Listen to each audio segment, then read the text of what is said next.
Kung ayaw ninyo mamatay, manalo kayo. Kaya naman napakahalaga ng pag-unlad ng Nen. Pero importante rin makilala mo ng lubos ang sarili mo para makilala mo ang kalaban. Lahat ng matagumpay na hunter, alam yon. Kaya ba? Naiintindihan ko na kung ba't mo ginawa yun nung una tayo magkita sa Whale Island.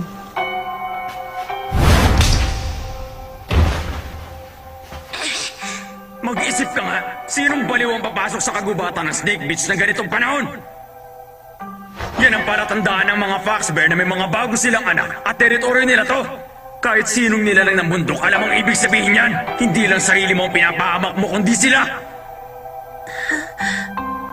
Yun ang batas ng gubat at ng mga nilalang na nakatira doon. Kayo ang humalilik kay Jing sa pagturo sa akin ng bagay na yon.